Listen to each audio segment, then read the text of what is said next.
드디어 한상재와 함께하는 인리뉴스가 방송됩니다.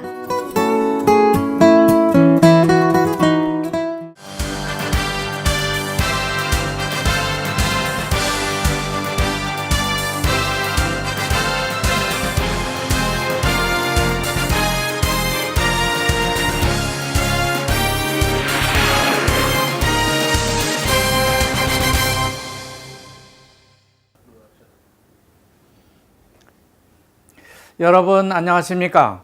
지금부터 10월 23일 월요일 한상재와 함께하는 인도네시아 주간 뉴스 브리핑을 시작하겠습니다.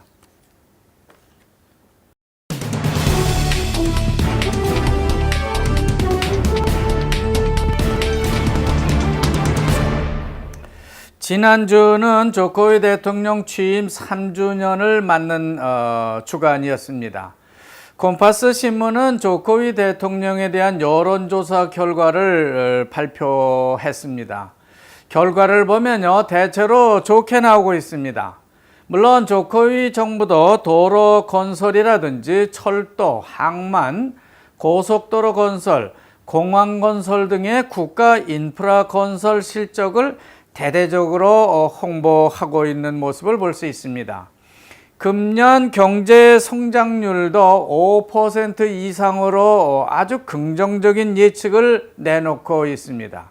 하지만 조코위 정부 실적에 대한 여론조사 결과가 이렇게 좋게 나왔지만은 조코위 대통령의 2019년 대선 출마 예상 지지도를 보면요, 이상하게도 그리 높지 않게 나오고 있습니다. 조코위 대통령의 지지도가 절반에도 못 미치는 46.3%에 머물고 있고요. 그린드라 당의 상대인 브라보 수비안토 총재는 18.2%, 그리고 기타 군소 후보들 다 합쳐서 8.6%의 지지도가 나오고 있습니다. 여기서 특이한 것은요, 가톤 노르만디어 합참의장의 지지도가 3%대로 대선 후보군을 비집고 나왔다고 하는 겁니다. 다음 선거까지는 아직 2년 정도 더 남아 있습니다. 그렇기 때문에 국민들의 23.6%가 사야티다따오, 즉 아직 미정이라고 하는 응답을 하고 있는 것도 특이합니다. 지난 16일 조코위 대통령 앞에서 선서를 마친 아니스 바스웨단 자카르타 신임 시장이 시정 취임사를 하면서 뿌리붐이란 단어를 꺼내드는 바람에 인도네시아 정치권이 크게 요동치고 있습니다. 언론사들도 이 뿌리붐이 발언의 위험성에 대해서 계속해서 경고성 기사를 싣고 있습니다. 하여간 아니스는 자카르타 시장에 취임을 하자마자 2019년 대선을 염두에 둔 것인지 계속해서 정치적 발언을 쏟아내고 있는 걸 볼 수 있습니다. 여기서 뿌리붐이라는 단어를 보면요, 단순히 토박이 혹은 인도네시아 현지인 이렇게 해석할 수 있는 네덜란드 식민지 시대의 이분법적 단어라고 볼 수 있습니다. 단순히 토박이라고 하는 바사라고 볼 수는 있지만은 이 단어가 갖는 의미는 매우 정치적인 의미의 대명사라고 할 수 있기 때문입니다. 그것은 1998년 5월 인도네시아 금융위기 때, 그러니까 인도네시아 IMF 당시 거리에서 날뛰던 폭도들을 어떻게든 피해보기 위해서 너도나도 앞다퉈서 집 대문 앞에다가 걸어두었던 팻말의 언어이기 때문에 그렇다는 겁니다. 당시 상황을 잘 모르는 사람들이 볼 때 뿌리붐이 발언이 뭐가 그리 큰 문제가 될 수 있는 것인지 이해하기 힘들 것입니다. 하지만 이 말은 인도네시아를 혼란의 도가니로 몰아넣었던 말이 되고 말았습니다. 너무나 민감한 정치적 문제가 된 것이죠. 어쨌든 바스웨단 신임 자카르타 시장은 자신의 시장 임기 일성을 뿌리부미로 대신하고 나왔기 때문에 갖가지 정치적 추측이 난무하고 있습니다. 첫 번째 추측을 보면요, 아니스가 2019년 대선 후보로도 나올 수 있다고 하는 것이고요. 두 번째 추측을 보면요, 아혹 전 중국인 자카르타 시장을 크게 의식한 발언이라고도 볼 수 있겠습니다. 말하자면 자카르타 중국계 사람들에게 일종의 경고를 보내는 것이 아닐까, 그렇게 생각이 든다는 것이죠. 아무리 자카르타에 중국 사람들이 많이 산다 손 치더라도 정계 진출을 그들이 한다는 것은 이것으로 끝내는 것이 좋겠다는 그런 경고를 보내고 있는 것으로 볼 수 있다는 말입니다. 따라서 이분법적으로 일종의 편가르기를 하겠다는 뿌리부미를 들먹인 것이 아닐까 하는 그런 생각을 해보게 되는 겁니다. 여하튼 인도네시아는 곧 뿌리부미와 논뿌리부미로 크게 갈라질 것이 예상됩니다. 예를 들자면 아혹 전 시장과 조코위 대통령을 지지하는 일종의 여당 정치 세력과 그 반대 세력, 즉 야당, 브라보 및 이슬람 단체 등으로 크게 갈라지게 될 수도 있다고 하는 말입니다. 따라서 아니스 바스웨단 신임 시장은 뿌리부미를 화두로 꺼내면서 일단 정치적 주도권을 쥐고 쥐락펴락할 그럴 생각을 갖고 있는 것 같습니다. 즉 아혹 전 자카르타 시장과 조코위 대통령의 공동 작품이라고 할 수 있는 북부 자카르타 해안에 건설하고 있는 대단히 관척 사업과 고층 아파트 건설 사업 허가를 일시에 취소버리겠다고 벼르고 있는 것을 보면 알 수 있습니다. 그러니까 아니스 시장이 이 사업을 취소하지 못하도록 서둘러서 조코위 대통령과 루훗 반자이단 해양경제조정장관 그리고 수시 해양수산부 장관까지 나서서 북부 해안가 간척 사업에 대해서 재가를 이미 명하고 있는 것으로 볼 수 있는 것이죠. 하여간 아니스 시장은 자카르타 MRT 지하철 건설 공사만 빼놓고 모든 아혹 시장 전 프로젝트에 대해서는 반기를 들겠다고 하는 의사를 밝히고 나온 이상 자카르타 정치권의 미래는 상당히 시끄러워질 것으로 그렇게 전망이 되고 있습니다. 지난주 외신은 미국 트럼프 대통령의 대이란 중동 정책이 어디로 갈 것인지, 정말 이란 핵동결 협약을 폐기하는 수순으로 갈 것인지에 대한 뉴스가 크게 전해지고 있습니다. 하지만 그 뉴스보다 더 크게 전해지고 있는 외신을 보면은 역시 중국발 제19차 전국 대표자 대회가 아닌가 생각됩니다. 이란 뉴스보다 시진핑의 연임과 그 임기 이후에 전개될 수 있는 영구 집권 구도가 더 주목을 받고 있는 것이죠. 정말 이번에 시진핑의 영구 집권이 가능해지게 된다면 중국 시진핑의 동북아 한반도 문제 해법도 크게 탄력을 받을 것이겠지만 말썽 많은 남중국해 구단선 문제도 크게 달라질 수 있을 것이기 때문에 그렇다는 겁니다. 중국이라는 나라는요, 북한처럼 하나의 공산당이 모든 것을 결정할 수 있는 그런 나라입니다. 그래서 정부가 그저 집행만 하면 된다고 하는 그런 공산국가인 것이죠. 그렇지만 우리나라와 인도네시아는 정당은 정당이고 정부는 정부인 그런 공화제 나라입니다. 따라서 당이 무슨 정책을 결정한다 해도 정부가 그것을 다 받아들이고 그 당에 맞는 정책을 수행하는 나라는 아니라는 겁니다. 그러니까 중국과 북한은 하나밖에 없는 공산당이 국가의 실체가 되는 것이기 때문에 공산당이 뭐든지 다 결정하는 대로 움직이는 조직체라고 볼 수 있고요. 정부라는 것은 그저 공산당이 하라는 대로 집행만 하는 그런 하부 조직이 되고 있는 겁니다. 그런 나라면서도 북한은 조선민주주의 공화국이라는 국호를 쓰는 걸 볼 수 있습니다.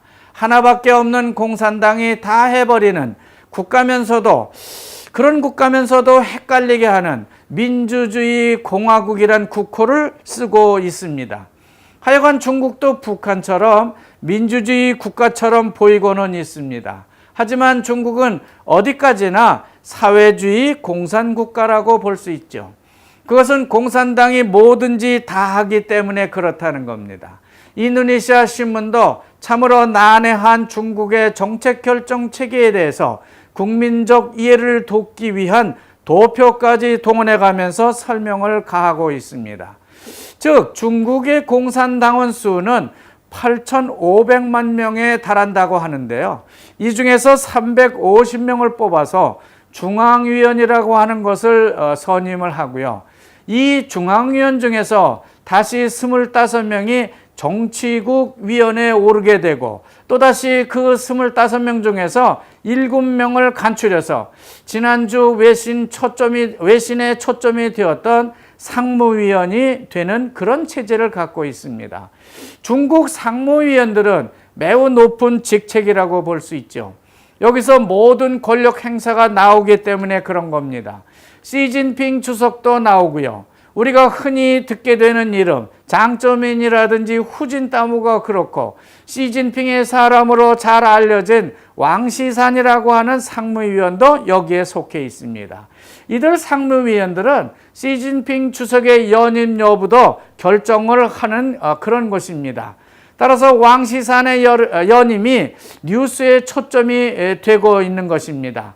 그런데 갑자기 왕시산이라고 하는 사람이 제거되고 천민설이라는 사람이 들어가는 것 같다는 외신이 전해지면서 시진핑의 연임에 불투명해지는 게 아닌가 하는 그런 추측이 난무하고, 더 나아가서 중국의 권력 암투설까지 외신에 보도되고 있는 것입니다.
조코위 대통령 정부의 BBM 가격 단일화 정책에 좀 문제가 있다는 분석이 보도되고 있습니다.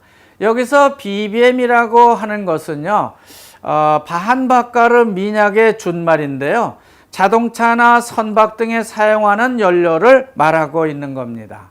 그런데 중앙정부와 버르타미나 국영 석유 회사죠. 그리고 각 주와 군 정부 간에 이견이 크게 발생하고 있다고 하는 겁니다. 예를 들어서 버르타미나 국영 석유 회사가 A라는 곳을 지정해서 통보를 하면은 군 단위 지방 정부는 이미 B라는 곳을 지정해 놓고 있고 A 주유소 허가를 내주지 않고 있다고 하는 겁니다. 손발이 맞지 않는 것이죠.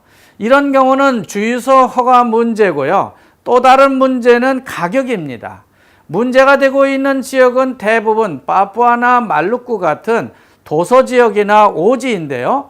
이런 것은 운송 사정이 아주 나쁘기 때문에 정부가 보급하려는 기름 가격보다 대략 2배 정도나 비싸게 거래되고 있는데, 기름값이 비싸니까 그만큼 일반 물가도 2배 이상 비싸지게 됩니다. 그런데 정부의 기름 가격 단일화 정책 때문에 국영 석유 회사가 운송비 등의 손실을 모두 감수하라고 지시를 하니까 정책 수행에 차질이 불가피하다고 하는 것입니다. 결국 조코위 대통령 정부가 추진하는 기름 가격 전국 단일화 정책은 표류할 수밖에 없다고 하는 것입니다.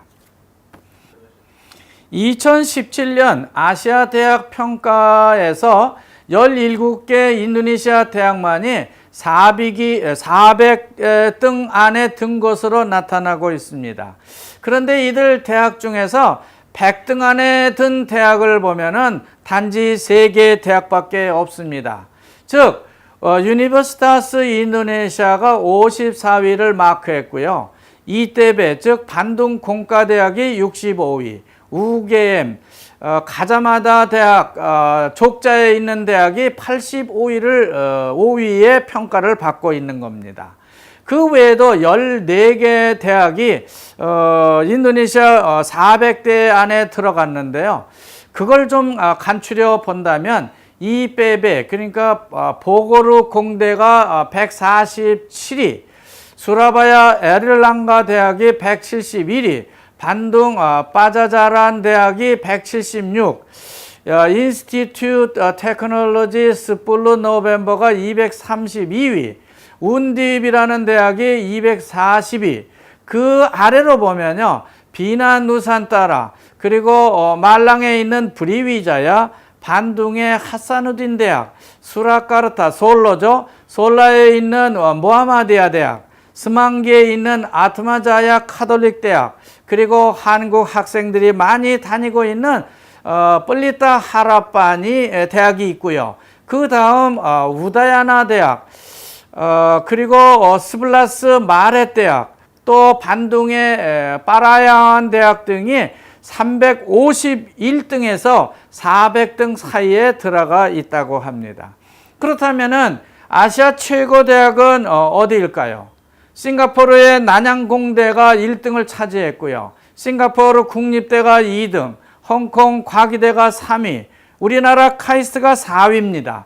홍콩 대학이 5위, 중국 칭화대가 6위, 중국 푸단대가 7위, 홍콩 시티 대학이 8위, 베이징대가 9등, 홍콩 중문대가 10등, 그 뒤가 11등인데요. 서울대학이 여기에 들어가고요. 12등의 퍼스텍, 13위 도쿄대학, 14위가 도쿄공과대학, 15위 오사카대학, 그리고 고려대가 16등이고요. 교토대가 17등, 그리고 성균관대가 18등이죠. 연세대학이 19등, 20등이 도호쿠대학, 이런 순으로 매겨져 있습니다. 인도네시아 정부가 전국 4,560개 사립 전문대학교 중에서 25개 PTS 사립대학 허가를 취소하겠다고 발표를 하고 있습니다. 여기서 PTS라고 하는 것은요, 퍼르구루안 띵기 수아스타의 준말인데요. 우리말로 의역을 하자면 사립 전문 대학교라고 부를 수 있겠습니다. 이런 대학들의 허가를 대거 취소한다고 발표를 하고 있는 겁니다. 이렇게 사립대학 허가를 취소한다고 하는 것은 이름만 대학을 걸었고요. 강의 시설이라든지 교수가 턱없이 부족하고 가짜 졸업장까지 장사를 하는 등 문제가 많기 때문에 취소를 한다고 하는 것입니다. 얼마 전부터 인도네시아산 천연거무와 팜오일 가격이 폭락하기 시작하더니 이제는 다마르 수출 물량까지 크게 줄어들고 가격마저 폭락을 하고 있다고 합니다. 여기서 다마르라고 하는 것은요, 아주 높고 곧게 크게 자라는 아가티스 나무, 즉 학명으로 보면은 소레아 자바니카에서 채취하는 샛노란색의 송진을 말하고 있는 것인데요. 이것은 컴퓨터 프린터용 잉크를 만드는 데 쓰인다고 합니다. 근데 주문량도 30% 줄어들고 있고 킬로그램당 3만 루피아 정도에서 이제는 2만 5천 루피아로 크게 떨어지고 있다고 하는 겁니다. 지난주 16일 월요일이죠. 반둥에 있는 그둥사대라는 곳에서 수천 명의 고잭과 우버 같은 인터넷 온라인 운수업자들이 한자리에 모여서 데모를 벌였습니다. 국민들이 편리하고 저렴한 요금 체계의 교통수단으로 이미 정착된 것 같은 온라인 운수업에 그런 거에 대한 법적 권리를 인정해 달라고 주장을 편 것입니다. 그렇지만 일반 택시나 오잭 사업을 하고 있는 전통적인 운수업자 측에서 보면은 여전히 인터넷 온라인 운수업을 반대할 수밖에 없다고 하는 것이죠. 이렇게 보면은 서로 밖으로 싸움을 하고 있는 것으로 보이고 있습니다. 요즘 중부자와 스마랑 공항을 크게 확장하는 공사를 하고 있는데요. 그와 같은 크기의 대형 공항이 반자르네가라라고 하는 지역에 하나 더 건설될 예정이라고 합니다. 바로 중부자와 남부 지역, 즉 프루발린가 지역을 말하고 있는데요. 이곳에 있는 공군 전용 비행장을 확장을 해서 일반 가루다라든지 라이언 항공기 같은 제트 비행기들이 뜨고 내릴 수 있는 큰 공항으로 바꾸겠다고 하는 것입니다.